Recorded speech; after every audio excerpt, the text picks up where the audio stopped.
வணக்கம் சாமி. என் பேர் பார்த்திபன். நான் ஒரு மருத்துவர். ஐயாவை நான் சந்தித்தது 1/3/2018. ஸோ நான் ஐயாவை சந்தித்த முதல் நாள் அதுதான். அன்றைக்கே ஐயாவிடம் நான் உபதேசம் வாங்கிட்டேன். இப்போ எங்களுடைய இந்த ஆன்மீக இந்த பயண வாழ்க்கை ரொம்ப அற்புதமாக இருக்குது. இதுக்கப்புறம் மனம் ரொம்ப ரொம்ப சந்தோஷமாக இருக்குது. எதுலேயும் கண்டு மனம் கலங்கிறதில்லை. ஸோ இப்போ எங்கள் சீடர்கள் எங்களுடைய அனுபவத்துக்கு ஏற்ற மாதிரி ஐயாவிடம் கேள்வி கேட்பதற்காக இன்றைக்கி இந்த ஒரு கேள்வி பதில் ஐயாவுக்கு நாங்கள் இது பண்ணியிருக்கிறோம். நாங்கள் ஸோ ஆகையால் இன்றைக்கி இன்னும் நாங்கள் கேள்வி பதில் ஆரம்பிக்கிறோம் ஐயாக்கிட்ட. ஐயா, இப்போ நம்ம ஆசிரமத்தில் உபதேசம் வாங்கினவங்க நிறைய பேர் இருக்கிறாங்க. உபதேசம் வாங்கினவர்கள் மனம் தளராமல், மனம் நம்ம அக்கா கூட கேட்டாங்க, மந்தி மனது அப்படின்ட்டு அங்கேருந்து பாயுது. அது சாதாரணவங்களுக்கு பாயிறது.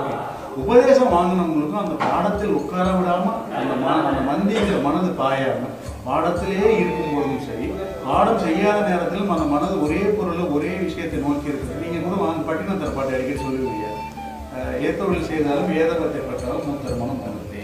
அப்போ எந்த தொழில் செய்தாலும் எந்த வேலையில் இருந்தாலும் உங்கள் மனசு அந்த பொருளையே நாடி இருக்கணும்னு சொல்கிறீங்க. உபதேசம் வாங்கினவர்கள் இப்போ பாடம் பண்ணுற நேரங்கள் தவிர மற்ற நேரங்களும் மனம் அதையே பற்றி இருக்கிறதுக்கு வழி. நான் 1998 உபதேசங்கள் கொடுக்குறேன். இந்த 1998 குறைஞ்சபட்சம் 22 வருஷமாக நான் உபதேசம் கொடுக்குறேன். இந்த ஆன்மீக பேச்சுன்றது ஒரு 30 வருஷமாக நான் வெளி உலகத்துக்கு சொல்லின்னுக்கிறேன். என்னுடைய வயசு இப்போ 73. இந்த 73 வயசில் 60 வருஷம் இந்த ஆன்மீகத்தில் நான் அனுபவிச்சேன்.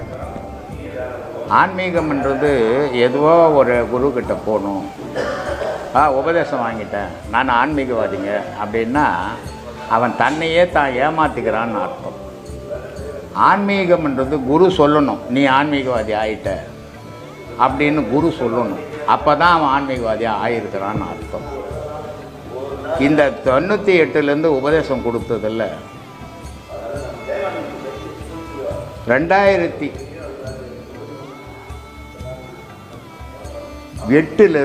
6 உபதேசம் கொடுத்தேன். அது அண்ணா நகரில் சவுத்து காலனின்ற சொந்த குவார்ட்டர்ஸில், ரயில்வே குவார்ட்டர்ஸில் இருந்தேன். அப்போ அங்கெல்லாம் கொடுத்தேன். அதுக்கப்புறமா ஆசிரமம் கட்டணும். ஆசிரமம் கட்டி குறைஞ்சது ஒரு 5000 பேருக்கு உபதேசம் கொடுத்துருக்குறேன். இந்த 5000 பேருக்கு உபதேசம் கொடுத்ததில் ஒரு 50 பேர் கூட இன்னும் தேரலை. இது ஒரு பெரிய வருத்தம். ஒரு 2 வருஷம்தான் ஆகுது. பூந்தமல்லியிலேருந்து துரைன்னு ஒரு சீடர், இன்றைக்கி அவர் உச்ச நிலையில் இருக்கிறார். ஒரு 3 வருஷம்தான் ஆகுது. இங்கிலாண்டில் வதனின்னுட்டு அது கடவுளையே பார்த்துட்டு திரும்பிடுச்சு. லக்ஷ்மின்னு ஒரு பொண்ணு, சின்ன வயசு. என்னங்க ஆன்மீகத்தில் போகிறதுக்கு எல்லாம் முடிச்சுட்டு போனங்க, வயசாகி தானங்க போனோம் அப்படின்னு சொல்லுவாங்க. அந்த பொண்ணு கிட்டத்தட்ட ஒரு 30 வயசு தான் இருக்கும். அந்த 30 வயசில் பெண்களில் அருமையான பயணம் பண்ணுது. அதே மாதிரி அவங்களுடைய வீட்டுக்கார் மணிகண்டன். இந்த ஆன்மீகம் நான் கற்றுக் கொடுத்ததுக்கு 5000 பேர் கற்றுக் கொடுத்துருந்தாலும் இந்த ஒரு 10 பேரை நினச்சி தான் இன்னும் சொல்லிக்கினே இருக்கிறேன்.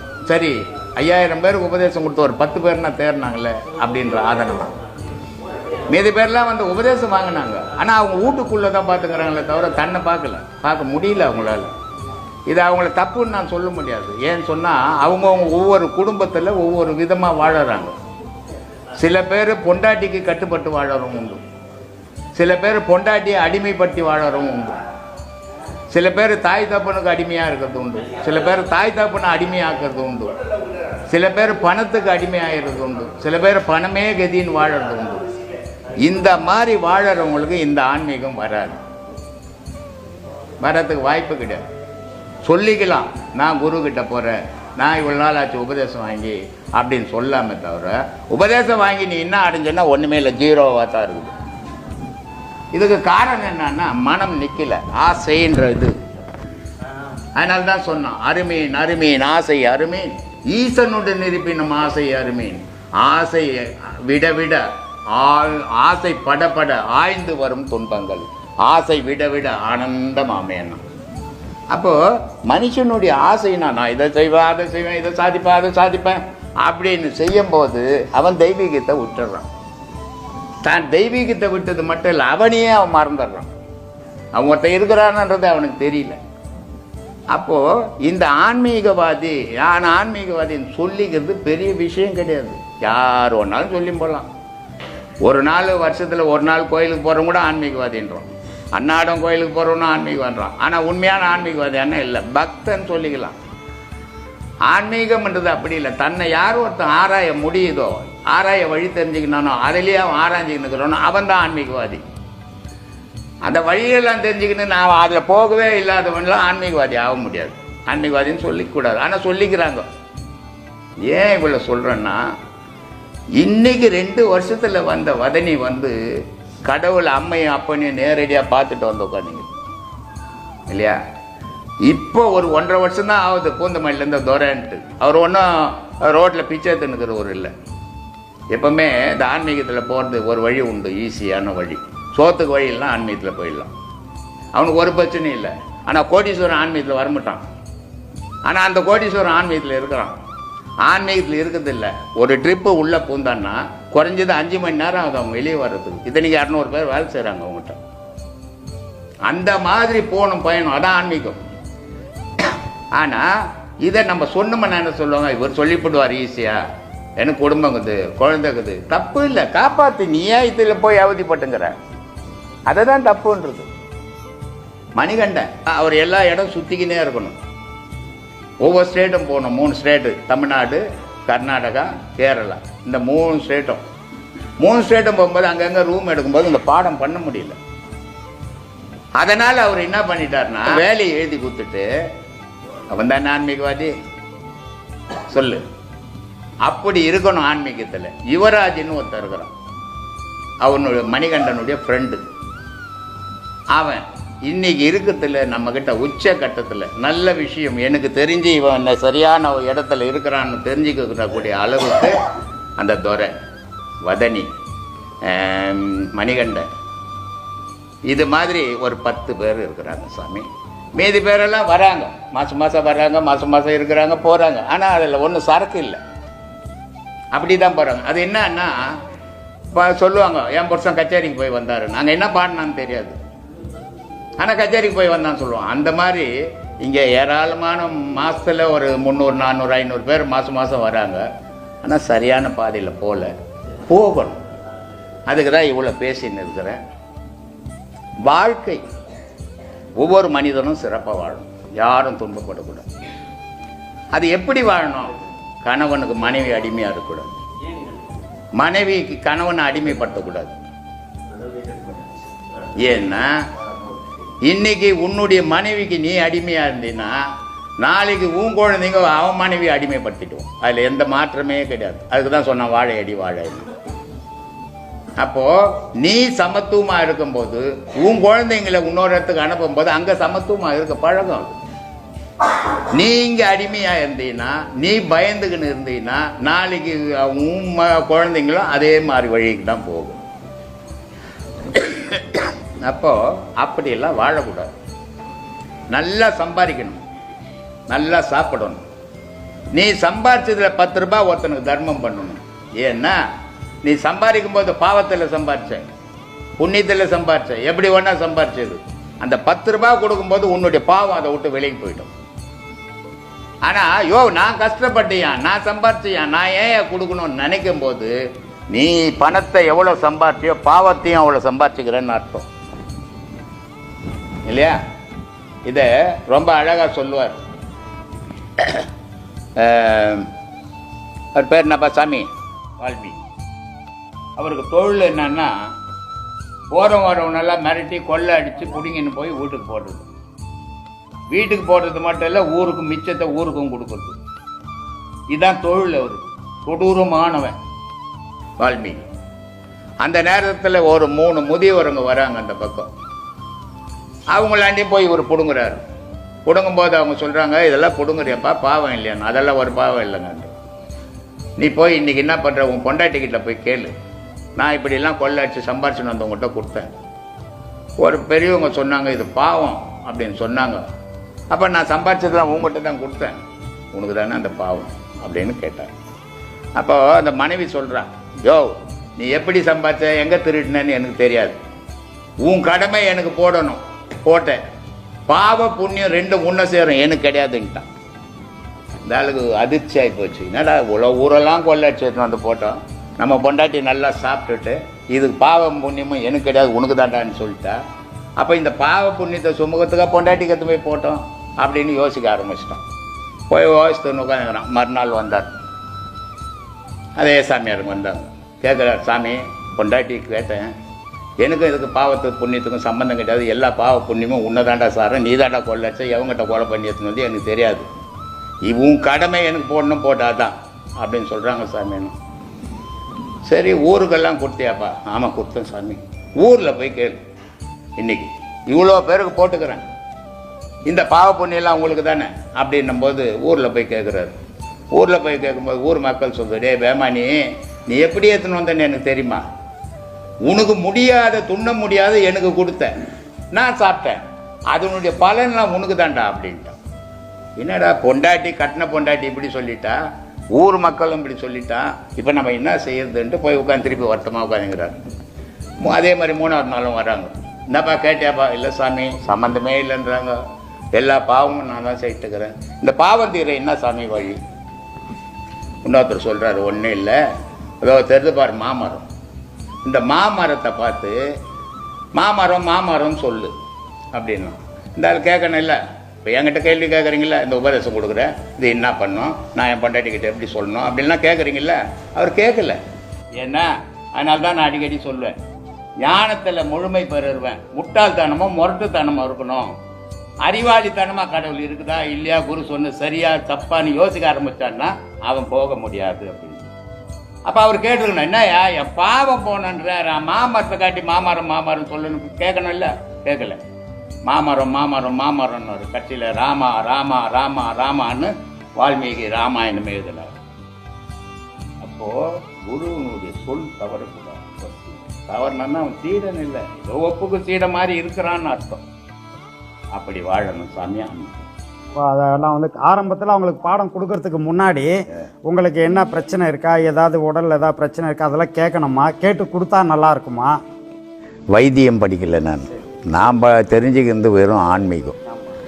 எப்போ வயசில் போனேன் நான் இந்த ஆன்மீகத்துக்குள்ளேன்னா 6 வயசு நான் இதில் அடியெடுத்து வைக்கும்போது.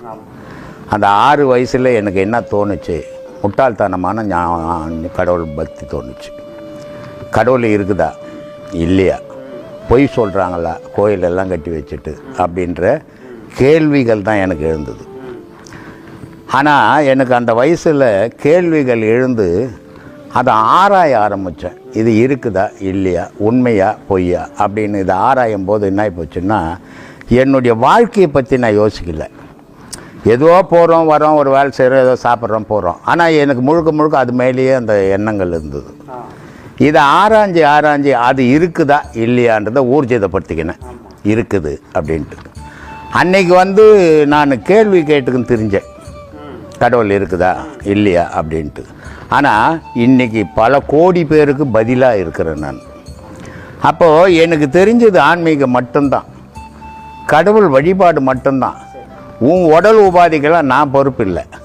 ஏன்னா நான் ஏற்கனவே சொல்லிக்கிறேன், இந்த ஆன்மீகத்தை அடையணும் அப்படின்றவன் எப்படி இருக்கணும் அப்படின்ட்டு. ஒன்றும் வைராக்கியம் உள்ளவனாக இருக்கணும், அவன் உடல் தடகாத்தமாக இருக்கணும், அதே நேரத்தில் அவன் குடும்பம் ஒத்து வர்றதா இருக்கணும், அவன் இருக்கிற இடம் அதுக்கு அட்ஜஸ்ட் பண்ணி போகணும். இப்படி போகிறவன் மட்டும்தான் அதில் போக முடியும். என்ன ஒரு பையன் ஃபோன் பண்ணுறான் முகப்போர்லேருந்து, இங்கே வந்து ஒரு உபதேசம் கூட வாங்கிட்டான். அவன் சினிமா துறையில் இருக்கிறான், டைரக்டர் வேலை செய்கிறான். அவன் என்ன சொல்கிறான், சாமி எனக்கு கடவுளை அடைஞ்சாகணும், ஆனால் எங்கள் அம்மா வந்து அது தேவையில்லாதது, நீ சினிமா துறையில் போய் பணம் சம்பாதிடான்னு. அப்போது பெத்த தாயே அவனுடைய எண்ணத்துக்கு எதிர்ப்பாக இருக்குது. ஒன்று வரான், நல்ல வழி, கடவுளை அடையணும், அந்த வழியில் நான் போகணும் அப்படின்னு வந்து உபதேசம் வாங்கிடுறான். இதெல்லாம் சொல்கிறதெல்லாம் உடவுள் தடகாத்தமாகறவனுக்கு சொல்கிறேன். வீட்டுக்கு போகிறான், பொண்டாட்டி கட்டை எடுக்குது. கடவுளை தேடி போகிறவனுக்கு என்ன ஏன்டா தேடிக்கின்னு வந்த? அப்போ நான் தேவையில்லையே. இப்போ நான் வந்துட்டு பிறகு என்ன தேடு, கடவுளை விடுந்து. அவன் ஃபோன் பண்ணுறான் எனக்கு, சாமி என் பொண்டாட்டி அடிக்குது கல் எடுத்து கட்டை எடுத்து. நான் பொண்டாட்டிக்கிட்ட கூட உண்மையை சொல்ல முடியல என்னால் அப்படின்னு ஒருத்தன் சொல்கிறான். ஒரு குழந்தை குட்டிக்கிற மதுரையிலேருந்து வந்தான், உபதேசம்லாம் வாங்கினான். போயிட்டான் வீட்டுக்கு. போய் அவன் முழுமையாக தியானம் பண்ணுறான். அவன் பொண்ணு எனக்கு ஃபோன் பண்ணுது, சாமி எங்கள் அப்பா எல்லாருக்கிட்டும் சோசியலாக பேசினுப்பார், உங்கள்கிட்ட வந்ததுலேருந்து அவர் உள்ளவே உட்காந்துங்கிறார், வெளியவே வரல அப்படின்ட்டு உட்காந்துங்கிறார். நான் சொன்னேன், பூஜை ரூமில் தானம்மா உட்காந்துங்கிறார், சாராய கடையில் உட்காந்து இல்லை அப்படின்னு. அப்புறம் மறுமாதம் என்ன பண்ணார், அவர் குடும்பத்தையே இட்டுக்கு இங்கே ஆசிரமத்துக்கு வந்தார். இங்கே என்ன நடக்குது பாரு, நான் ஓடி போடுவேன்னு நினச்சிக்காதுன்னு. நான் போனவர் அவள் தான் வரல. ஏன்னா இதை அவங்க விடமாட்டேன்றாங்க. இப்போ நீ இருக்கிற, உன் பொண்டாட்டி இருக்குது, உன் பசங்க இருக்குது, நீ என்ன பண்ணுற, இதில் வந்தோடனே உன் பொண்டாட்டிக்கு ஒரு பயம் வருது. ஆஹா, இந்த ஆள் சம்பாதிச்சு 10 பைசா எடுக்காது நம்ம கையில் கொடுப்பான், இப்போ இதில் போய் பூந்துட்டான், இனி நம்ம கையில் துட்டு வராது, இவன் அந்த பக்கம் விடக்கூடாது, நம்ம பக்கம் பிடிச்சி போடணுன்ட்டு டெய்லி சண்டை. ஒரு நாள் 2 நாள் நீ சொல்லி பார்க்குற, மாதம் ஃபுல்லாக சண்டையாச்சுன்னா நீ என்ன பண்ணுவ, இவகிட்ட எதுக்கு, இவ தாலி கட்டி போட்டோம் கர்மம், இவகிட்ட எதுக்கு இவ்வளோ மல்லு கட்டி கிடக்கணும், அதை விட்டுடுவோம், இவகிட்டவே இருந்துடுவோம் அப்படின்னு கெட்டு போகுது. இப்போ போய் நான் உன் பொண்டாட்டியை சரி பண்ண முடியுமா? வானாமா, சண்டை போடாதுமா அவர்கிட்ட சொல்ல முடியுமா? ஓ போயா போயா கழுவா, என் வாழ்க்கை இருக்குதா தெரியும்னுவா இல்லையா? இப்படி எல்லாம் கெட்டுக்கினுக்குது. ஏன் சொல்கிறேன்னா, இந்த ஞானம்ன்றது ஒரு வகை, இப்போ ஒரே வகையான வழி இது, இதுக்கு பல வகையான வழி கிடையாது. உலக வாழ்க்கையில் அவன் பல வகையாக வாழறான்.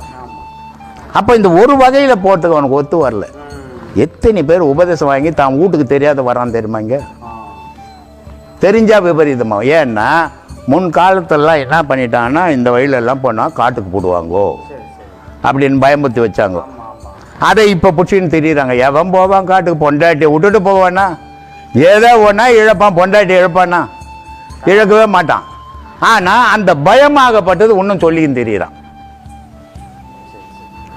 இதெல்லாம் பண்ண உடனே இவன் உடல்நிலை நோயை இவன், ஏன்னா சாதாரணமாக நடமாடிக்கின்னு ஏதோ 4 ரூபாய் சம்பாரிச்சின்னு போகிறது வேறு வழி. இது அங்கே 60 ஆடணும். இப்படி ஆடும்போது அவனுடைய உடல் பலம் அதுக்கு ஒத்துழைக்கல. ஒத்துழைக்காத போது அவனால் முடியல. இதுக்கெல்லாம் நீ என்ன வைத்தியம் பண்ணு சொல்லு, நான் பண்ணுறேன். அதுக்கு தான் இங்கே நான் 2 பேர் ஃபோன் பண்ணியே கேட்டாங்க, எங்களால் உட்கார முடியல, காலில் எனக்கு மறுத்து போச்சு, கால் வலிக்குது, 1 மணி நேரம் என்னால் உட்காந்து பாடம் பண்ணுறதுக்கு முடியல. இப்போ இப்போ ஆரம்பத்தில் அப்படி தான் இருக்கா, நீ தொடர்ந்து உட்காரும்போது அது சரியாயிடும்னா, இல்லை சாமி நான் கிட்டத்தட்ட 4 மாதமாக தொடர்ந்து இதே தான், எனக்கு 5 நிமிஷம் மேலே என்னால் உட்காந்துன்னா அவன் உட்கார்ந்த உடனே கால் நோவுது. அவன் கடவுளை மறந்துட்டான், கால் வலிக்குது, நான் உட்கார முடியலையே, நான் என்ன பண்ணுறது, பாடம் பண்ணணுமே யோசிச்சுன்னா கால் மேலேயே மனம் இருக்குது. இதை மறந்தான்னா கால் இருக்குதா கை இருக்குதான்னு தெரியாது அவனுக்கு. அவன் யோகத்தில் நிற்கிறான்னு அர்த்தம். இவன் உட்காரும் போதே கால் வலிக்குதே கை வலிக்குதேன்னு உட்கார்ந்தான்னா இவனுக்கு முழுக்க ஞாபகம் அது மேலே இருக்கும். அதுக்கு தான் சொன்னான் திருமூல, ஏய் உன் மனசு உன் உயிர் எங்கே இருக்குது தேமாடா, நீ எங்கே நினைக்கிறியோ அங்கே இருக்குதுடா அப்படின்னா. அதனால சொன்னான், மண்மனம் எங்குண்டு வாய்வு அங்கு உண்டு, மண்மனம் எங்கில்லை வாய்வு அங்கு இல்லை, மண்மனத்துள்ளே மனோலயமாமே அப்படின்னா. நீ உன் கை கால் உலகத்தெல்லாம் மறந்துட்டு உன் மனசுக்குள்ளவே நீ இருந்தால் ஆனந்தமாக இருக்கலாம். நீ கை மேலே கால் மேலே உலகத்து மேலே நினச்சின்னா உன் ஆனந்தம் போயிடண்டான்ட்டான். அதனால தான் நான் எல்லாருக்கும் சொல்லிடுது, இது கடவுளுக்கு மட்டும்தான் வழிகாட்ட முடியும், வைத்தியம் நான் இல்லை. ஒருத்தன் சொல்லுவான், சாமி என் பொண்டாட்டி ஓடி போயிடுச்சு சாமி, இதில் வந்தான்னு என் பொண்டாட்டி வந்துடுவாரா சாமி? ஏன்னா மானம் என்ன இல்லையாடா உனக்கு என்ன ஒருத்தன்? கருவூர்லேருந்து ஒருத்தன் ஃபோன் பண்ணுறான், அழுதுக்கு என்ன பண்ணுறான், சரி ஏதோ குடும்ப கஷ்டம் பழுக்குதுன்னு பார்த்தேன் நான். அவன் சொல்கிறேன், பொண்டாட்டி போயிடுச்சு சாமி, என்னால் அவளை விட்டுட்டு இருக்க முடியல சாமி. எத்தனை வருஷம்டாச்சு? 3. ஏன்டா வெக்கமே இல்லையாடா உனக்கு அப்படின்னு. இதுக்கெல்லாமா நான் பொறுப்பு எதை கேட்கணும் எதை கேட்கணும் இல்லை. அவனுக்கு ஒன்றும் தெரியல. சாமியார் கச்சாரு எத்தியோ ஒன்று கேளு. எனக்கு வேலை இல்லை, வெட்டி இல்லை, என் பொண்ணுக்கு புள்ள கிடைக்கல, மாப்பிள்ளை கிடைக்கல, வீடு கட்டலை, என் பொண்டாட்டி ஓடிச்சு, என் புருஷன் ஓடி போட்டா, இதுக்கெல்லாம் நான் இல்லை ஆள்.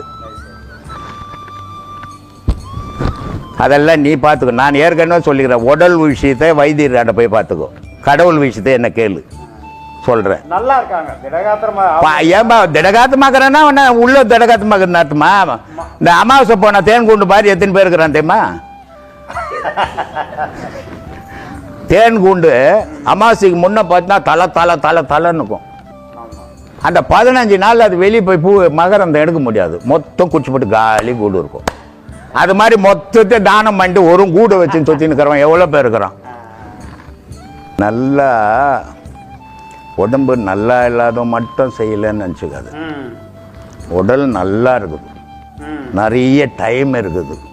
மனம் இல்லாதவனுங்க கோடி கணக்கில் இருக்கிறாங்க. அது நம்ம அவங்களுக்கு என்ன வேற யாருக்குமே நீ ஒன்றும் பண்ண முடியாது. இவங்க உடல் உபாயில இருந்தாலும் என்ன பண்ணுவ? நீ வைத்தியரா? அவங்களுக்கு ரொம்ப ஐயா நீ வைத்தியரா? சரிப்பா, நீ ஒரு உடம்பு சரியில்லைப்பா, அவரை நல்லா ஆக்கி நீ உபதேசம் கொடுக்கணும்பா.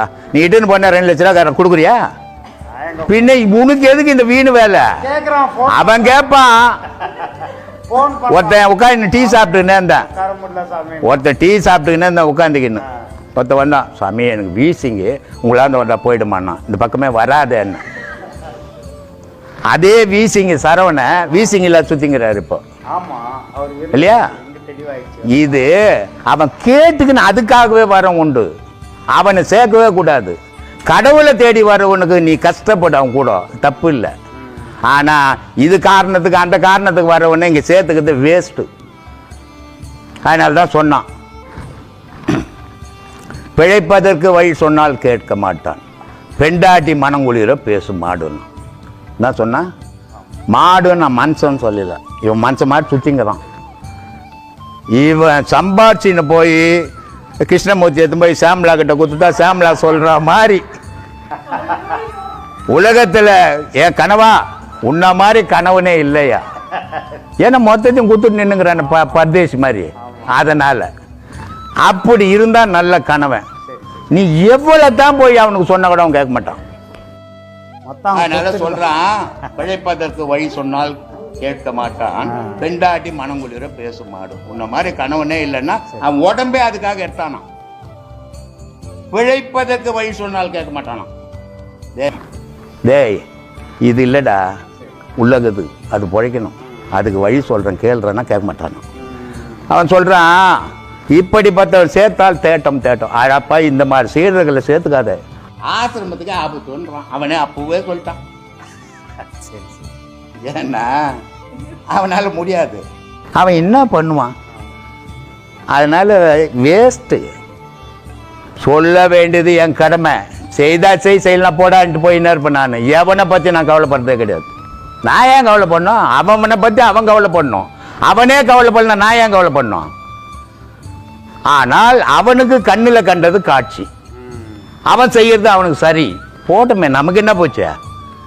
நம்ம எங்க இருக்கணுமோ அங்க இருக்கணும், நம்மளை நம்பி வரவனுக்கு சொல்லி கொடுக்கணும், இதான் நம்ம வேலை.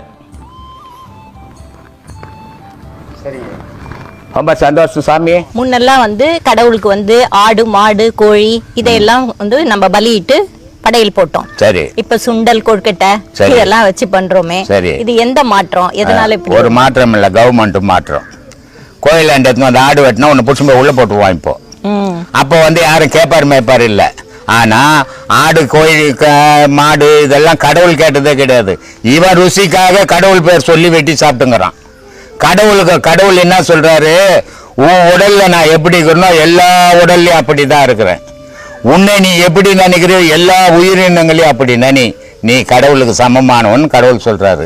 ஆனா இவன் என்ன பண்றான்? ஆடு மாடெல்லாம் வெட்டி சாப்பிட்டு இவன் உடல் சுகத்துக்கு. அதனால்தான் ரொம்ப அழகா பத்திரிகை சொல்றாரு, மண்ணுயிரை கொன்று தின்று உயலாமல் தன்னுயிர் போல் நினைத்து தவம் முடிப்பது எக்காலம் என்றார். எல்லா உயிர்களும் உன் உயிர் மாதிரி நனிடா, நீ கடவுளுக்கு சமமானவன்டா. ஆனா உன் வாய் ருசிக்காக கடவுள் பேரை சொல்லி வெட்டுற. சரி, வாய் ருசி உன்னால விட முடியல, எங்கன்னா மரப்பா வெட்டி துண்ணுட்டு போ. அது நீ வெட்டணும், அது துடிக்கணும், 1000 பேர் பார்க்கணும். இது எவ்வளவு கொடூரமான கொலை பண்றது தானே சமம் அதுன்றாங்க. அதனால கவர்மெண்ட் சட்டம் போட்டுக்குது கோயிலுங்களெல்லாம் ஆடு மாடு வெட்டக்கூடாதுன்னு. அதனால வெட்டாமக்கிறான், இல்லைன்னா என்ன கூட பிடிச்சி வெட்டி போடுவான். இவன் வெறி வாய்க்கு இருக்கிற வெறி. அதனால மனுஷனுக்கு வெறி பிடிச்சி போய் தெரியறான். அதனால பாசம் கிடையாதுமா, பாசம் பண்றதுலாம் கிடையாது, பற்று கிடையாது, தெய்வ பக்தி கிடையாது. பக்தின்ற பேர்ல வேஷம் போட்டு தெரிஞ்சுங்கிறான். சரி, நம்ம கோவில் தமிழ் கோவில் சுவாமி, அதுல ஏன் வந்து சமஸ்கிருதத்துல அர்ச்சனை பண்றாங்க? இது என்ன தமிழ் கோயில் இங்கிலீஷ் கோயில்னு தனித்தனியா எழுதிக்குது? நம்ம தமிழர் தானே. எங்கேயும் கிடையாது. சமஸ்கிருதத்துல ஏன் அர்ச்சனை பண்றான் அப்படின்னா, உனக்கு கோயில்ல போய் அர்ச்சனை பண்ண தெரியுமா? தெரியாது. அப்படி தெரியாத போது இன்னொரு ஆள் இங்க ஓணும் இல்ல, அதுதான் சமஸ்கிருதத்துல ஐயர் பண்றாரு. நீயா இப்போ நான் ஏற்கனவே ஒரு வீடியோல சொல்லி இருக்கிறேன். ஒரு கிறிஸ்துவ பையன் போறான், அவன் பைபிள் எடுத்துன்னு போய் ஞாயிற்றுக்கிழமை கம்பல்சரி போகணும் சர்ச்சுக்கு. அவன் படிச்சு அதை பழக்கம் பண்ணிக்கணும். குரான் முஸ்லீம்ல 10 வயசுல டியூஷன் சொல்லி கொடுத்து குரான் எப்படி படிக்கணும்னு சொல்லி கொடுக்குறாங்க. உலக விஷயத்துல எல்லாம் எல்லாருமே ஈடுபடுறான், தெய்வத்தை பத்தியும் தெரிஞ்சுக்கிறான். ஆனா இந்த இந்து மதத்துல தூண்டுறதுக்கு மட்டும்தான் தெரிஞ்சுக்கிறானே தவிர தெய்வ வழிபாட்டை தெரிஞ்சுக்கல. அந்த வழிபாடு தெரியாததால எல்லா தேங்காய் பூ பழவத்துல பாக்கு எல்லாம் எத்துன்னு போய் ஐயர்கிட்ட கொடுத்துட்டு இவன் சும்மா நின்று கிடக்குறான். இவன் வாயினு போன்ற வச்சு அவன் சாமி கும்பிட்டுன்னுக்குறான். ஏன், என்ன காரணம்? உனக்கு தெரியல.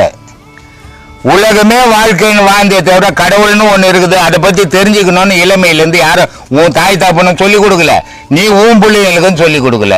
அப்போ வேற ஒருத்தர்கிட்ட கொடுக்கும் போது அவருக்கு தெரிஞ்ச மொழியில அவர் சொல்றாரு கடவுளை, நீ கும்பிட்டுட்டு வர. இது தமிழ் கடவுள், இங்கிலீஷ் கடவுள், இந்தி கடவுள்லாம் ஒண்ணு கிடையாது. கடவுள்ன்றது ஒரு பொருள், மொழியற்ற கடவுள். அதுக்கு மொழியே கிடையாது, அதுக்கு ஜாதியே கிடையாது, மதமே கிடையாது, இனமே கிடையாது, நாடே கிடையாது. அப்படிப்பட்டது கடவுள். அது வந்து ஒரு பெரும் ஜோதி. அதுகிட்ட நீ சொல்றதெல்லாம் அது காதுல விழாது. இதெல்லாம் மனுஷனுடைய திருப்திக்காக பண்ணினுங்கிற விஷயம்.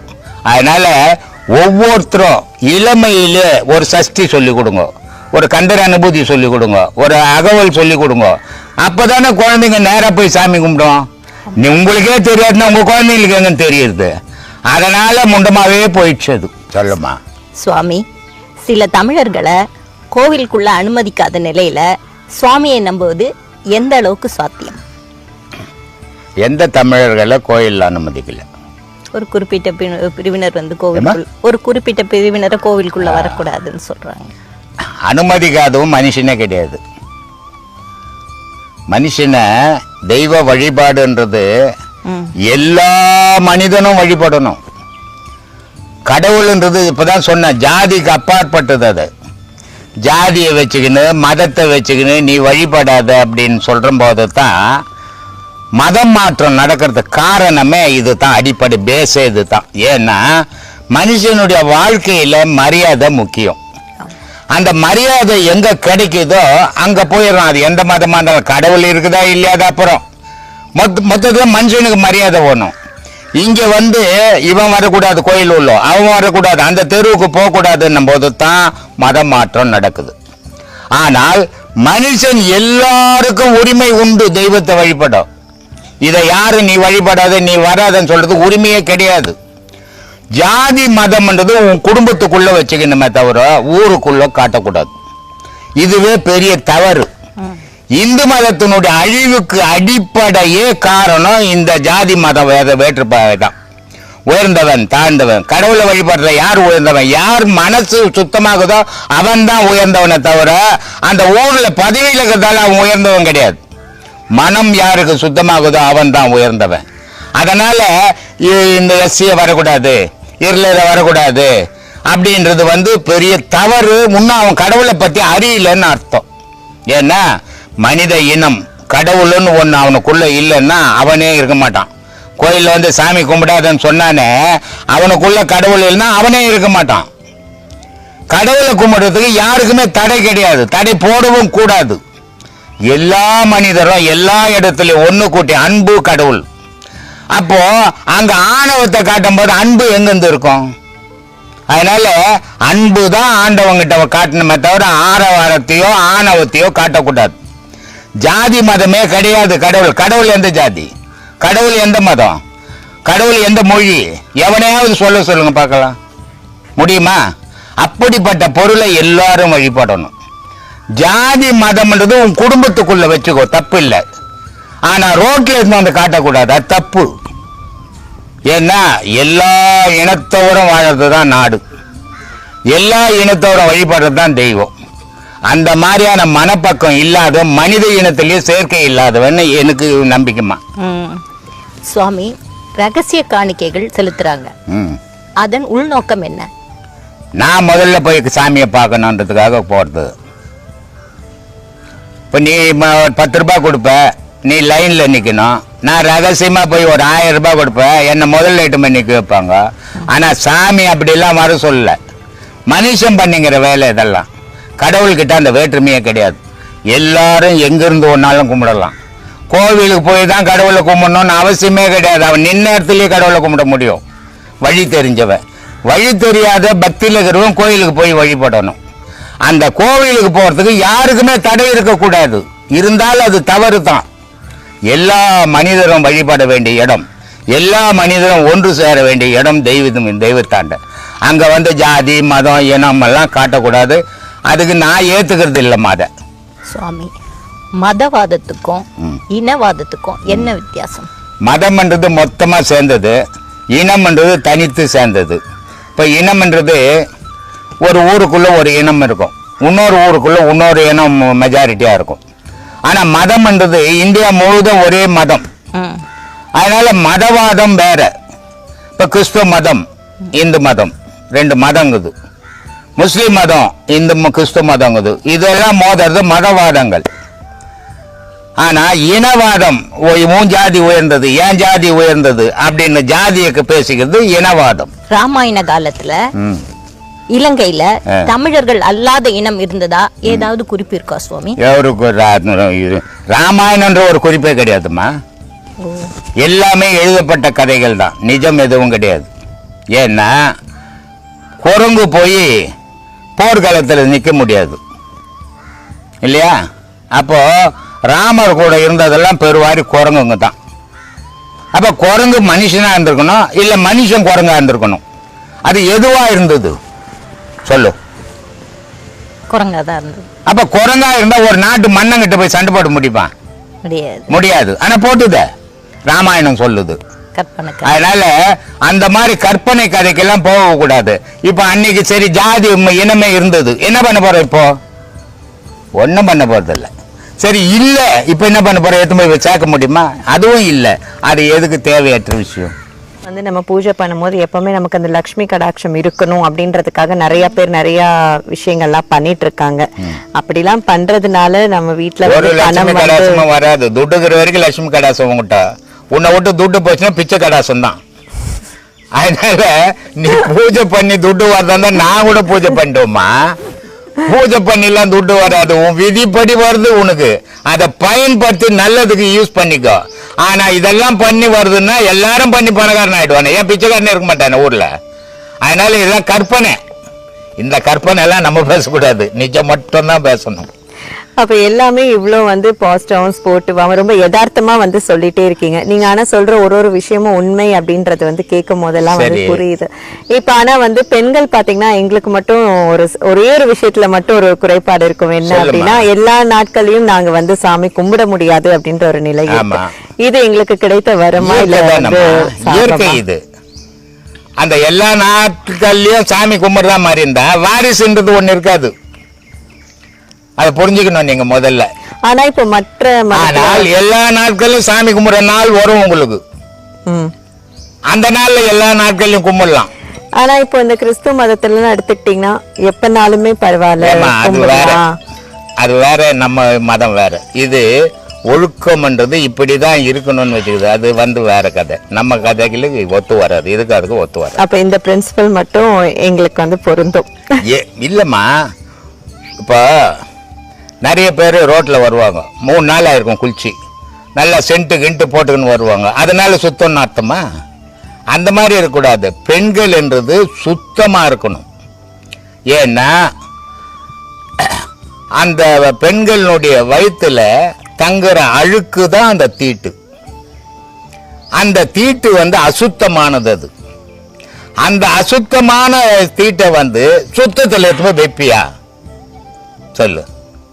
வைக்க மாட்டேன். உனக்கே மனம் அருவருப்பா இருக்கும். அப்போ நீ உனக்கே என்ன தோணுது? நம்ம சுத்தமா போகணும், சுத்தமா இருந்து சாமி கும்பிடணும் அப்படின்னு உனக்குள்ளே தோணுதில்ல. இதுக்கு காரணம் என்ன? இளமையிலேருந்து உன் தாயி உன் தகப்பன் அதை சொல்லி கொடுத்துட்டாங்க. அவங்களுக்கு அது கிடையாது. அதனால இன்னொருத்தரே நம்ம கூட ஒப்பிடக்கூடாது. நம்மளுடைய போக்கு, நம்மளுடைய மதம், அதுக்கு ஒரு கோட்பாடு, அதில் என்ன சொல்லிக்குது, அதை விரும்பினால் நம்ம அந்த வழியில தான் போகணும். விரும்பலைன்னா உன் இஷ்டப்படி போகலாம். அதனால ஒழுக்கம் அவசியம், சுத்தம் அவசியம். தெய்வம்ன்றது ஒரு உயர்ந்த பொருள். இப்போ எல்லா மதத்திலையும் செருப்பு போட்டுக்கின்னு போவாங்க இல்லையா? இந்து மதத்தில் செருப்பு போட்டுக்கின்னு போகக்கூடாது. ஏன் செருப்பு போட்டுக்கின்னு போகக்கூடாது? போனா என்ன அப்படின்னு கேட்பான். இந்த செருப்பாகப்பட்டு நீ நடக்கிறது எதுல காலை வச்சு வந்தது இல்லையா? எதுலயோ கால் வச்சது இல்ல. அதை எத்தனை போய் இறை இருக்கிற இடத்துல வச்சுக்கினீங்கன்னா அப்புறம் எங்க உனக்கு சுத்தம் இருக்கும்? இறை வழிபாடு எங்க கிடைக்கும் உனக்கு? மன தூய்மையா இருக்கணும்ன்றோம். அதே மாதிரி மேலேயும் தூய்மையா இருக்கணும் இல்ல? அப்பதானே சுத்தம் வரும். அதனால அந்த செருப்பை கழட்டி வெளியே விட்டுட்டு உன் கால் அந்த செருப்பு தாங்க இருந்தாலும் சுத்தமா இருக்குது. அதனால நீ போலாம். உன் செருப்பு அங்க போக கூடாது. இதான் விவேகானந்தர் அமெரிக்காவில் செய்து காட்டினார். செருப்பு போட்டுக்கின்னு போக கூடாது உங்க மதத்துல அப்படின்றீங்களே, அதுல என்ன தவறு இருக்குது? நாங்கெல்லாம் எங்க மதத்துல போட்டுன்னு போறோமே அப்படின்னுட்டாங்க. அப்ப அவங்களுக்கு பதில் சொல்லி ஆகணும். அவங்களுடைய தலைவர் போட்டோ ஒண்ணு கீழே வந்தது, பேப்பர். அது மேல இவர் செருப்பு காலை வச்சாரு. அவங்க கேட்கறாங்க, இது தலைவர் போட்டோ மேல கால் வைக்கிற, தலைவர் போட்டோக்கே கால் வைக்கிற தெய்வத்துக்கு எப்படா காலை வைக்கிறதுன்னாரு. அது மாதிரி எந்த மதமா ஒன்னா இருக்கட்டும், தெய்வம்னு வழிபடும் போது அங்க சுத்தம்ன்றது ஒண்ணு அவசியம். முஸ்லீம்ல பாத்தீங்கன்னா நிறைய கறி சாப்பிடுவாங்க. மசூதிக்கு போயிட்டாங்கன்னா 12 வாட்டி கை கால் மொத்தம் மூஞ்சி எல்லாம் தேய்ச்சி கழுவி நிற்பாங்க. ஏன்? அப்படியே போய் கும்பிட்டா என்ன? தெய்வ வழிபடுற இடத்துல சுத்தம் இருக்கணும் முதல்ல. அதுக்காக தான் அவங்க அப்படி பண்றாங்க. இது அவங்க மட்டும் இல்ல, எல்லா மனிதனும் பண்ண வேண்டிய விஷயம் இது. இப்ப அடுத்தது இந்த வெள்ளரிக்கம்பூ. இந்த வெள்ளரிக்கம்பூ பாத்தீங்கன்னா நம்ம விநாயகருக்கு படைச்சா ரொம்ப நல்லது, விசேஷம் அப்படின்னு சொல்றாங்க. இப்படி ஒரு கடவுளுக்கும் ஒவ்வொன்னு இருக்கு. இப்ப சிவனுக்கு வில்வ இலை அப்படின்றாங்க. இந்த மாதிரி பிரிச்சு அந்தந்த கடவுளுக்கு இந்தந்த பூ இந்தந்த இலை அப்படின்றதெல்லாம் உண்மையிலே இருக்குங்களா சம்பிரதாயத்துல? சாதாரண ஒரு சிறியானங்கை தழை இருக்குது, இலை இருக்குது இல்ல? அதே நேரத்தில் இந்த பூண்டு தழையா இருக்குது. இந்த தழையா அதுவும் ஒன்னாகுமா? ஆகாது. அது மருந்து. இது சாதாரண தழை. அந்த மாதிரி அந்த மருந்து தழை, வில்வம்ன்றது ஒரு மருந்து தழை, வெள்ளெருக்கும்ன்றது ஒரு மருந்து தழை. அந்த வெள்ளெருக்கினுடைய நாறு தான் ஒரு குழந்தை பிறந்த உடனே அந்த நாரை பிச்சு திருவி அண்ணா கயிறா முதல்ல கட்டுறது வெள்ளெருக்கு வேர் தான். ஏன் அதை கட்டினா? ஏன் ஒரு பெரிய தாம்பு கவரியத்தை கட்டினா அண்ணா? மெடிசின் அது இல்லையா? ஒரு நாய் கட்சிச்சுன்னா ஒரு பூண்டு இலையை பால் எடுத்து விட முடியுமா? ஆனால் எருக்கும் பால் தான் விட முடியும். ஏன்? விஷம் உரிப்புது. அப்போ இதே மாதிரி தழைகளுக்கும் ஒவ்வொரு தெய்வத்துக்கும் ஒரு புஷ்பம் வைக்கிறதும் ஒரு இலையை சாத்துறதுக்கும் காரணங்கள் இல்லாமல் செய்யல. எல்லாம் ஆராய்ஞ்சு தான் வச்சாங்க அவங்க. அதில் நம்ம முட்டாள்தனமா தெரியாத நம்ம எதையோ பண்ணிங்கிறோம். அதனால அவங்க வச்சது தவறு கிடையாதும்மா.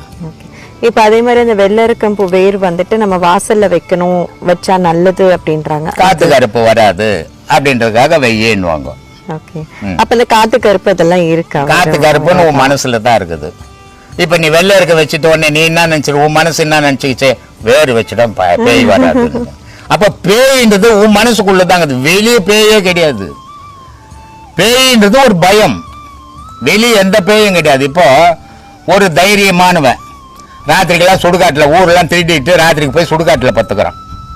ஒரு பயங்காளி வீட்டு உள்ளவே படுக்க மாட்டேன்றான். இதுக்கு பேய் காரணமா பயம் காரணமா? பயம் தான் காரணம். வெள்ளருக்கு வேறு வச்சுட்டேன், எங்க வீட்டுல பேய் வராதுன்ற தைரியம் வந்துச்சு உனக்கு. அது வைக்கல, அது வைக்கலையே பேய் வருமான்ற பயம் உனக்கு. மொத்தம் ரெண்டும் உன் மனசுக்குள்ள தாங்க, அது வெளியே எதுவுமே கிடையாது. சொல்லுமா.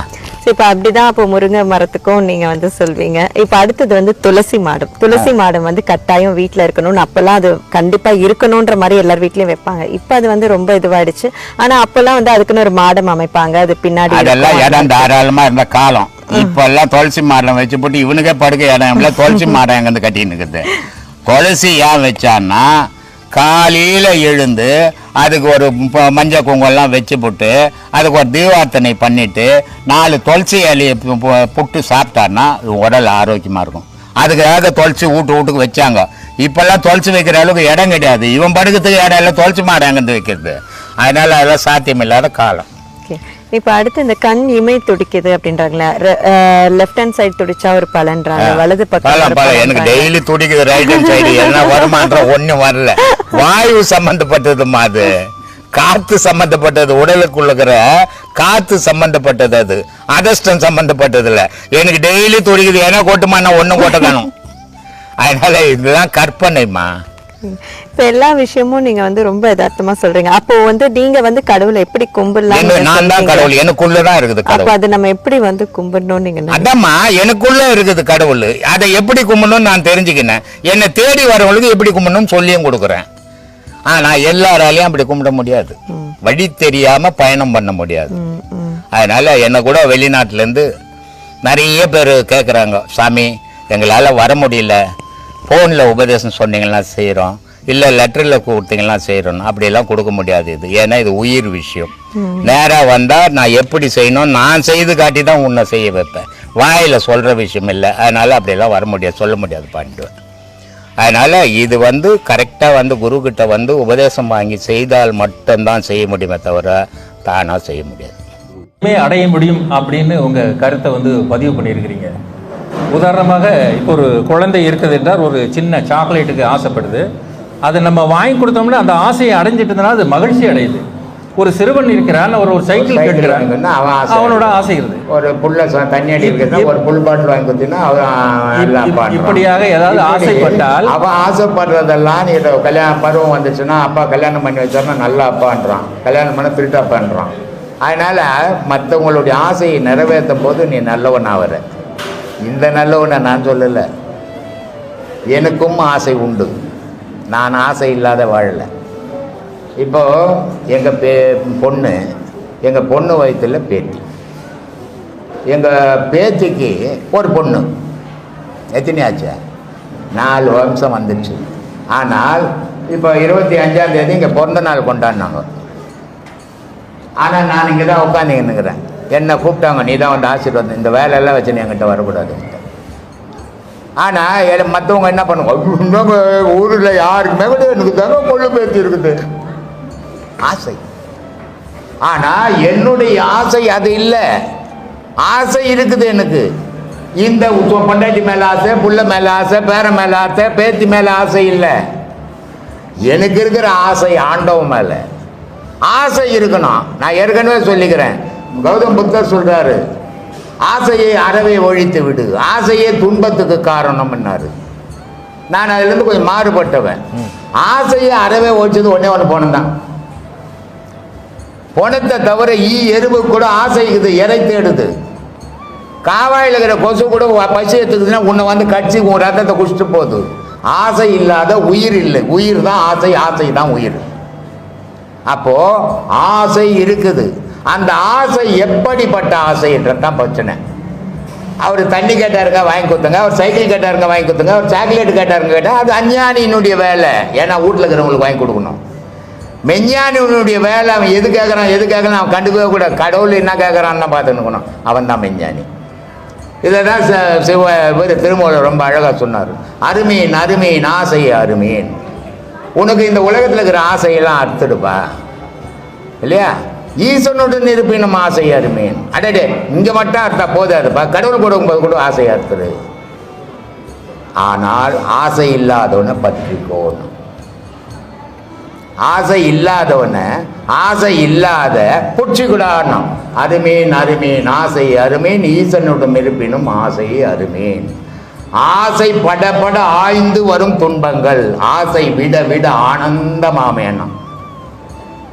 அப்போது மனிதனுடைய ஆசை எங்கே இருக்கணும் அப்படின்னா, அஞ்ஞானியுடைய ஆசை அவன் குடும்பத்து மேலே இருக்கணும், தப்பு இல்லை. மெஞ்ஞானியினுடைய ஆசை அவன் குடும்பத்து மேலே இருக்கக்கூடாது. அதுக்கு தான் சொன்னேன் ஒரே ஒரு எக்ஸாம்பிள். நான் செய்த வேலையை இது வரைக்கும் யாவனும் செய்ததில்லை அப்படின்னு சொன்னேன். அது சில பேர் கஷ்டமாக கூட இருக்கும். ஏன் இவர் தான் செய்வாரா, வேறு யாருன்னா செய்ய மாட்டேன், செய்ய முடியாது. ஏன்னா எத்தனை பெரிய பணக்காரனாக இருந்தாலும் முதல்ல அவன் இருக்கிறதுக்கு ஒரு வீடு வாசல்லாம் கட்டிப்பான் இல்லை, அப்புறம் ஊரில் வந்து கோயில் கட்டுவான், அப்புறம் ஆசிரமம் கட்டுவான். இது இயற்கையாக நடக்கிற விஷயம். ஆனால் நான் தங்க ஒரு தாவாரம் இல்லை, தேவாரம் ஏது கடி குதம்பாயினா என்ன சொன்னா, தான் தங்க ஒரு தாவாரம் இல்லை, தேவாரம் ஏது கடி குதம்பாயினா. அது மாதிரி தான் தங்கத்துக்கு ஒரு தாவாரம் இல்லை சாமி. வாடகை வீட்டில் உட்காந்துக்கிறேன் பார்த்தீங்கல்ல, ஒரு வீடியோ எடுத்து போட்டு ஏசி பண்ணணும், வீட்டை காலி பண்ண நின்றுக்கிறாங்க. மார்ச் மாதம் காலி பண்ணுறேன் நிற்கிறேன். ஆனால் கோடி கணக்கில் கொட்டினேன் இங்கே. இதை எடுத்து ஒரு கால் மேலே கட்டி வாழ முடியாது, எனக்கு முடியும். அதான் உன் ஆசை என் ஆசைக்கும் வித்தியாசம். நீ என்ன பண்ணுவேன், மேலே இன்னொரு வீடு கட்டிடலான்னு கட்டிடுவேன். நான் என்ன பண்ணுவேன், துட்டு வந்ததுன்னா இதுக்கு மேலே இன்னொரு வீடு கட்டினா வெளிநாட்டுக்காரர் வந்து தங்குவாங்களேன்னு யோசிப்பேன். ஏன்னா என்னுடைய எண்ணங்கள்லாம் பொது நோக்கம், உன்னுடைய எண்ணங்கள்லாம் சுய நோக்கம் இல்லையா. அஞ்ஞானினுடைய இயக்கம் சுய இயக்கம் இருக்கு, அது தப்புன்னு சொல்ல முடியாது. ஆனால் நான் வந்து சுயத்துக்கு போயிடக்கூடாது. இப்போ நான் ஒரு வீடு கட்டினா என் பொண்டாட்டி என் பிள்ளை என் பேரன் பேச்சு தான் அதில் விளையாடும். ஆனால் இங்கே கட்டினதால் எத்தனை ஆயிரம் பேர் பயன்படுறான். இதுதான் முக்கியம். வீட்டுக்குள்ளே செய்யறது ஒரு விலங்கு மாதிரி, ஊருக்கு செய்யறது மனிதன் செய்யறது. அதனால தான் நான் அடிக்கடி சொல்லுவேன், பொதுநலம் செய்கிறேன்னு சொல்லிட்டு சுயநலத்துக்கு பயன்படுத்திக்காது, சுயநலம் செய்கிறேன்ட்டு பொது நலத்துக்கு பயன்படுது அப்படின்னு. ஊரில் சேர்ந்து நான் கோயில் கட்ட பாருங்க, கோயில் கட்ட பாருங்கன்னு வசூல் பண்ணி பாதி அங்கே போட்டுட்டு பாதி வீட்டுக்கு எடுத்துன்னு வந்துடுறாரு. உன்னுடைய பணத்தை போட்டு நான் செய்ய பாருங்க அப்படின்னு செய்துட்டு ஊருக்கு கொடுத்துடும். இது பொதுநலத்தில் சுயநலம், சுயநலத்தில் பொதுநலம். உனக்கு எது ஒன்று நீ செலெக்ஷன் பண்ணி கொடுத்தாங்க. நன்றி சார்.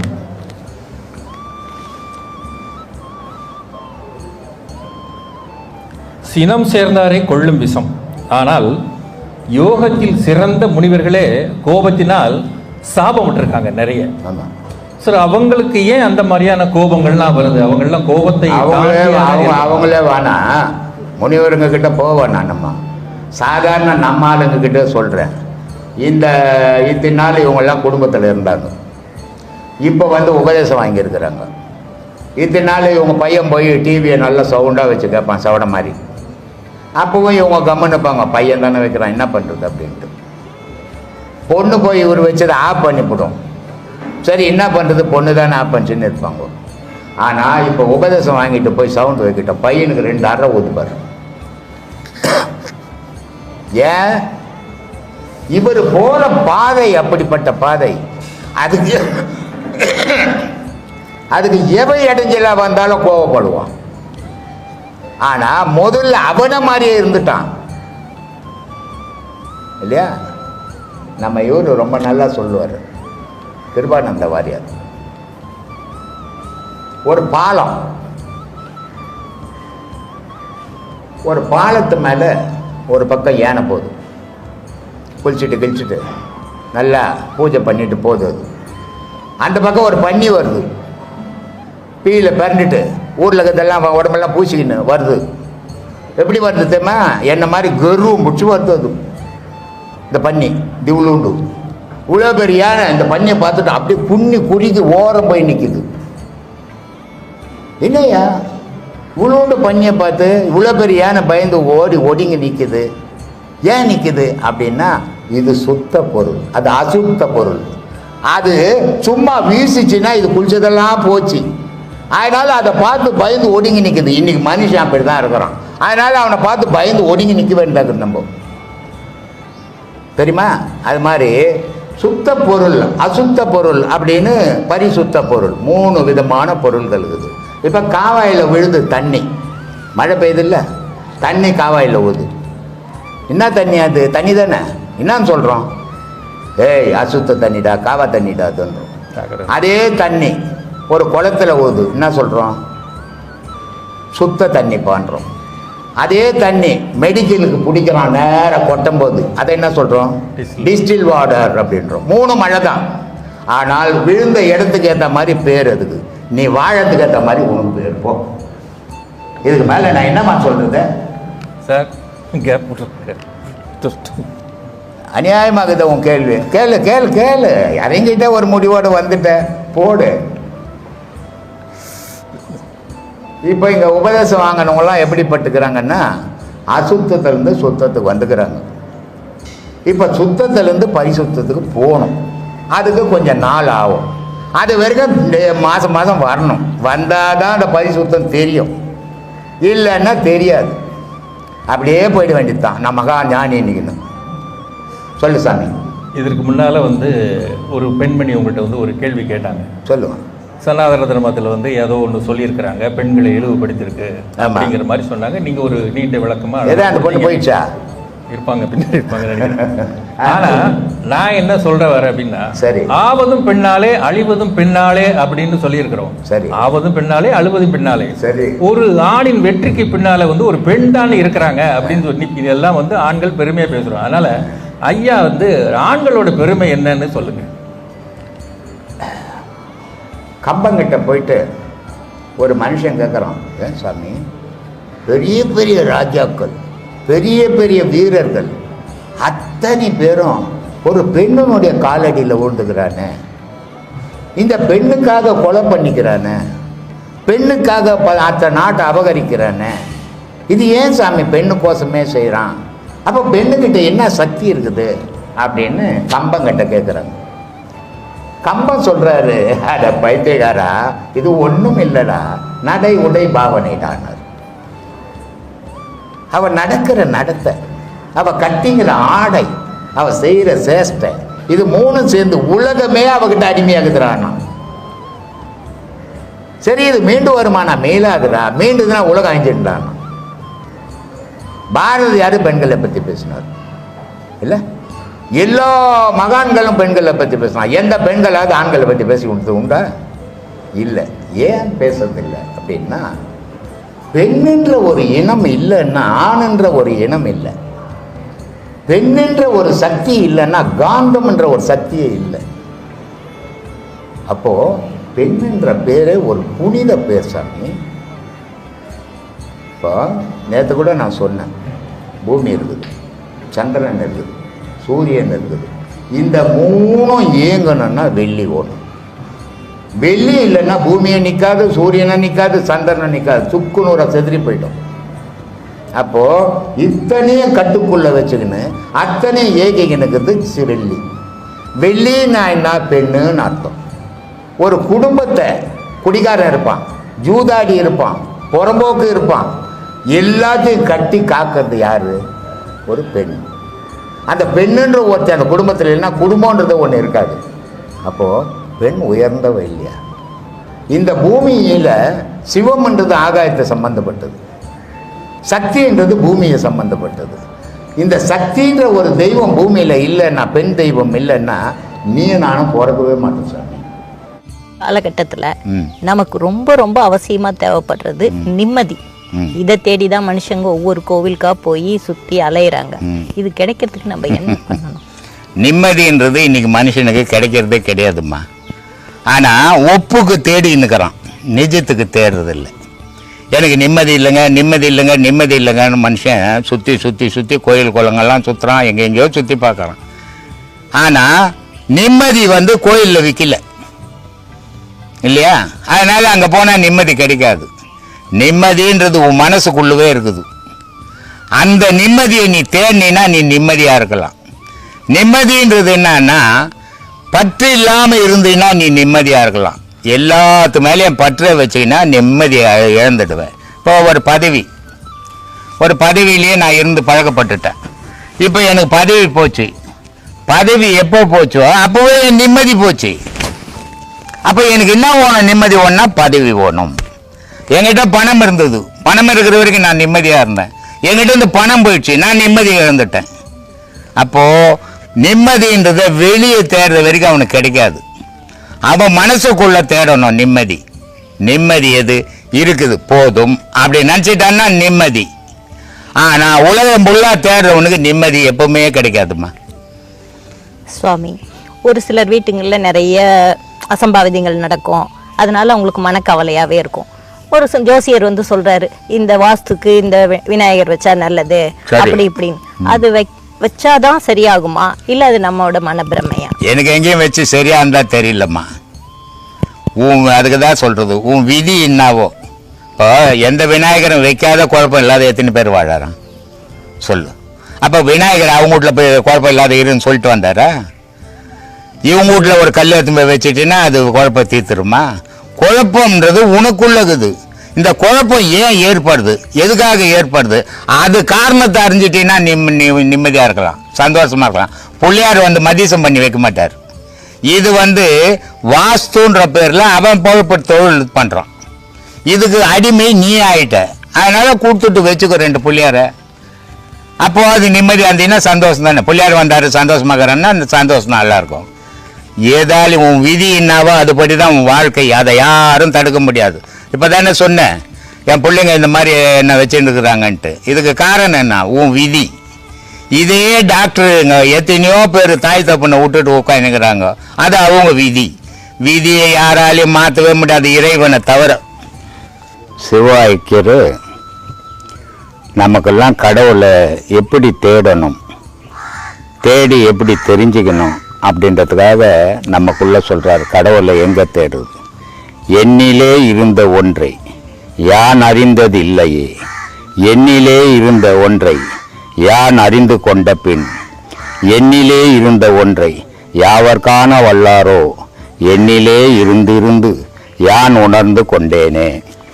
கடவுள் என்ற பொருள் எங்கெங்கேயோ தேடி அலைஞ்சு எங்கேயுமே காண முடியாம தன்னுடைய உடலுக்குள்ளவே நான் தேட ஆரம்பிச்ச பிறகு என்னிலே இருந்த ஒன்றை யான் அறிந்ததில்லை. முதல்ல நான் தெரிஞ்சுக்கல, அப்புறம் நான் என்னிலே இருந்த ஒன்றை நான் அறிந்து கொண்ட பின் அதனோடவே உறவு கொள்றேனே. அந்த மாதிரி உலக மக்கள் அனைவரும் இறைவன் என்ற ஒரு பொருளை தனக்குள்ளவே தேடுனீங்கன்னா அதை தெரிஞ்சுப்பீங்க, அதோட இணைஞ்சிடுவீங்க. அதுவே முக்தி மோட்சம் இதுக்கு வழிவகுக்கும். சொல்றார் அடுத்தது, நினைப்பதொன்று கண்டிலேன் நீ அல்லாது வேறில்லை, நினைப்புமாய் மறப்புமாய் நின்ற மாயை மாயையே, அனைத்துமாய் அகண்டமாய் அனாதிமுன் அனாதியாய், எனக்குள் நீ உனக்குள் நான் இருக்குமாறு எங்கனே. கடவுள் என்ற ஒரு நினைப்பு எப்படி வருது உனக்கு அப்படின்னா, கடவுளே உனக்குள்ள இருக்கிறதால தான் கடவுள்ன்ற நினைப்பே உனக்கு உண்டாகுது. கடவுள்னு ஒன்று இல்லைன்னு சொன்னா நினைப்பே உனக்கு ஒன்று, கடவுள்ன்ற நினைப்பே உனக்கு வராது. அதனால கடவுளே உனக்குள்ள இருந்து தான் நினைவை ஊட்டுறான்.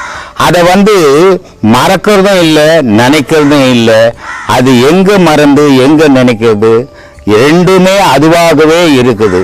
இப்போ உடல் வேறு உயிர் வேறா இருக்குது. உடல் விழுந்து போது உயிர் இல்லை. உயிர் இல்லாத போது அதை கடவுள் இருக்கிறார் இல்லை அப்படின்னு அது பேசுமா? பேசாது. அப்போ எப்போ பேசுறோம், எப்போ நினைக்கிறோம், எப்போ மறக்கிறோம்னா கடவுள் நமக்குள்ளவே இருக்கிற வரைக்கும் தான் நமக்கு அதெல்லாம் அந்த நினைப்பெல்லாம் உருவாகுது. அதனால ஆராய்ந்து பார்த்து உங்களுக்குள்ளவே அதை அறிய முயற்சிகள் செய்யுங்க. அதை அடைஞ்சிடுவீங்க. அடைஞ்சிங்கன்னா நீங்களும் நிம்மதியா இருக்கலாம், அடுத்தவங்களுக்கும் எடுத்து சொல்லலாம். இந்த கடவுள்ன்றது இது வேற அது வேற அப்படிலாம் கிடையாது. கடவுள்ன்றது ஒண்ணுதான். அறியும் அல்ல அரணும் அல்ல, அப்புறத்தில் அப்புறம் கருமை செம்மை வெண்மை கடந்து நின்ற காரணம், துரியமும் கடந்து நின்ற தூர தூர தூரமே. கடவுள்கிட்ட கருப்பும் இல்லை சிகப்பும் இல்லை வெள்ளையும் இல்லை, எதுக்கும் சேராத அது ஒரு தனித்த நிறம்.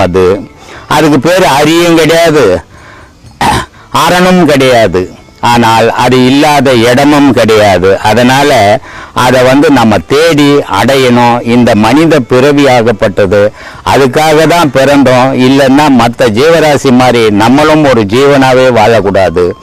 ஜீவன் அப்படின்னா மனுஷன் அர்த்தம், சிவம் அப்படின்னா கடவுள்னு அர்த்தம். ஜீவனாய் இருக்கப்பட்ட உயிரை சிவமாக மாற்றும் போது நம்மளும் கடவுளாக அடையலாம். கடவுள் என்றது ஏதோ ரொம்ப தூரத்தில் இருக்குது அப்படின்னு நினைக்காதீங்க. தூரம் தூரம் தூரம் என்று சொல்லுவார்கள் சோம்பர்கள். அது ரொம்ப தூரம் கடவுள் அடையிறது அப்படின்னு சொல்லுவாங்க. அப்படிலாம் கிடையாது. பாரும் இன்னும் எங்குமாய் பரந்த அப்பறம் ஊரும் நாடும் காடுமேடி உழன்று தேடும் ஊமைகள் நேரதாக உம்முள்ளே அறிந்துணர்ந்து சொல்லுமே அப்படின்றாரு. இது காடு மேடெல்லாம் தேடி திரிஞ்சு அடையிற பொருள் இல்லப்பா. நேரா உனக்குள்ளவே நீ அறிஞ்சு அடுத்தவனுக்கு சொல்ல வேண்டிய விஷயம். அதை அறியாததால உன்னால அடுத்தவனுக்கு சொல்ல முடியல. நீயும் காடு மோடெல்லாம் அலைஞ்சு தேடிக்கின்னு இருக்கிற. தேடாம ஒரே இடத்துல உட்கார்ந்து உன்னையே உன் உயிரியே கவனிச்சீன்னாக்கா உண்மை உனக்கு விளங்கிடும். உலகத்தை பார்க்கும்போது உண்மை தெரியாது, பொய் தான் விளங்கும். ஏன்னா உலக தோற்றங்கள் ஒரு பொய்யான மாயை. அது நீ உன் உடலும் ஒரு பொய்யான மாயை. ஆனால் உனக்குள்ள இருக்கிற உயிரோ மெய்யான பொருள். அந்த மெய்யான பொருளை உணரணும்னா நீ உனக்குள்ளவே உன் மனசை செலுத்தணும். உலகத்து மேல செலுத்தாம இருந்தேன்னா உண்மைகளை நீ தெரிஞ்சுக்கலாம். அதனாலதான் அப்படி சொன்னாரு. நீல வீடு கட்டுவீர், நெடுங்கதவு சாத்துவீர், வாழ வேணும் என்றலோ மகிழ்ந்திருந்த மாந்தரே, காலன் ஓலை வந்தபோது கை கலந்து நின்றிடும் ஆலமுண்ட கண்டனார் பாதம் அம்மை பாதம் உண்மை. பெரிய வீடு கட்டுற, யமன் கூட வர முடியாது, ஒரு காத்து கூட நுழைய முடியாத அளவுக்கு வீட்டை கட்டுற. ஆனா யம தூதருங்க வந்து உன்னை மோதும் போது நீ கீழே விழுந்து உன் உடல் விழுந்து உன் உயிர் உடலை விட்டு கழன்று ஓடி போகும்போது நீ கட்டின வீடு ஏது? நீ மகிழ்ந்த சந்தோஷம் ஏது? எதுவுமே இல்லையப்பா. அதுக்குள்ள அந்த காலன் வந்து மோதறதுக்கு முன்ன அந்த ஆலமுண்ட கண்டனார் அறிஞ்சிட்டீன்னாக்கா உனக்கு உண்மையே உணர்ந்துடுவியப்பா நீ அப்படின்றார். அதனால ஒவ்வொரு ஞானிகளும் நமக்காகவே சொல்லி இருக்கிறாங்க. நெருப்பை மூட்டி நெய்யை விட்டு நித்தம் நித்தம் நீரிலே விருப்பமோடு நீர் குளிக்கும் வேத வாக்கியம் கேளுமேன். நெருப்பும் நீரும் உம்முளே நினைத்து கூற வல்லாரேல் சுருக்கமற்ற ஜோதியை தொடர்ந்து கூடல் ஆகுமே. காட்டில் குளத்துல போய் குளிச்சுட்டு ஒரு யாகத்தை வளர்த்தி போறதால நீ கடவுளை அடைய முடியாதுப்பா. அந்த நீரும் நெருப்பும் உனக்குள்ளவே இருக்குது. நீ ஆராய்ந்து பார்த்தீங்கன்னா சுருக்கமற்ற சோதி உனக்குள்ளவே அந்த கடவுள் என்ற சோதி தோன்றுமே, அதை நீ பார்க்கலாமே அப்படின்றாரு. இத மாதிரி பல மகான்கள் பல விஷயங்களை நமக்கு சொல்லிட்டு போயிருக்கிறாங்க. அதெல்லாம் நம்ம உணராம எதையோ தேடிக்கின்னு உண்மை தெரியாம தேடி அலையறதால நம்மளும் கெட்டு அடுத்தவனையும் கெடுக்கிறோம். அதனால சொல்றாரு, இந்த உலகத்தை பார்த்து வாழும்போது எப்படிடா நீ வாழுவ அப்படின்னு. ஆடு காட்டி வேங்கையை அகப்படும் ஆறு போல் மாடு காட்டி என்னை நீ மதிமயக்கல் ஆகுமோன்றாரு. காட்டுல ஒரு வேங்கையை பிடிக்கணும்னா ஒரு கூண்டு அடிக்கணும். அந்த கூண்டுக்குள்ள ஒரு ஆட்டுக்குட்டியை விடணும். அந்த ஆட்டுக்குட்டி கத்துச்சுன்னா அந்த வேங்கை காட்டுக்குள்ள இருந்து வரும் ஆடை பிடிக்கிறதுக்கு. ஆனால் ஆடை பிடிக்க வந்த வேங்கை கூண்டுக்குள்ள அகப்பட்டு மாட்டிக்கும். அந்த மாதிரி நீ மாட்டிக்க கூடாதுடா இந்த உலகத்துல. மாடு காட்டி என்னை நீ மதிமயக்கல் ஆகுமோ. அப்போ இந்த உலகம்ன்றது ஒரு அழகான மாடு மாதிரி. அதை காட்டி நீ அறிவை மயக்கிடலாமா? மயக்க கூடாது, நான் மயங்கவும் கூடாது. அதனால கோடு காட்டி யானையை கொன்றுரைத்த கொற்றவா, நல்ல வழியை காட்டி மதம் என்ற மனம் என்ற ஏனையை கொன்ற இறைவா, நீ எனக்கு வீடு காட்டி என்னை நீ வெளிப்படுத்த வேணுமே. என்னை நான் எப்படி வாழணுன்றது நீ தாயா முடிவு பண்ணணும். நீ என்ன இந்த நல்ல வீடு, நான் உண்மையான வாழ வேண்டிய வீடை எனக்கு காட்டு. இப்ப நான் வாழ்ந்துக்கின இருக்கிற வீடு உண்மையான வீடு இல்லை அப்படின்றதுக்காக இதெல்லாம் நமக்கு இந்த அறிவுரைகள்லாம் சொல்றாங்க. இதையெல்லாம் கேட்டு நம்ம நல்ல ஞான மார்க்கத்தை நல்ல குருவை நாடி போலியான விஷயத்துல போய் சேர்ந்து பாழாகாம உண்மையான ஞானத்தை தேடி அலைஞ்சி அதை அடையும் போது உன் மனமும் நிம்மதி, நீ இறைவனையும் சேரலாம். இதுகெல்லாம் தான் இங்க வழி சொல்லுங்க. பிரம்மசூத்திர குழுல அதெல்லாம் வழி சொல்லுங்கிறோம். பிரம்மசூத்திர குழுல ஜாதி மதம் குலம் கோத்திரம் எதுவும் கிடையாது. நல்ல மனசு உள்ளவன் நல்ல மனிதனா இருக்கணும். அது மட்டும்தான் இங்க தேடுறோம். அதை தான் இங்க சொல்லி கொடுத்துன்னுக்குறோம். வரவங்களுக்கும் அதை தான் நம்ம சொல்றோம். நீங்களும் இப்படி இருக்கணும், எந்த ஜாதி மதத்துக்கும் நீங்க அடிமையாகக்கூடாது அப்படின்னு சொல்லின்னுக்குறோம். அதனால இனிமேல் இது வரைக்கும் வாழ்ந்த வாழ்க்கை எப்படியாவது போகட்டும். இனிமேல் வாழற வாழ்க்கை உங்கள் வாழ்க்கையும் இறைவனுடைய நினைப்பையும் வச்சு வாழ்ந்தீங்கன்னா உங்களுடைய வாழ்க்கை அமைதியாகவும் இருக்கும், சிறப்பாகவும் இருக்கும். நன்றி.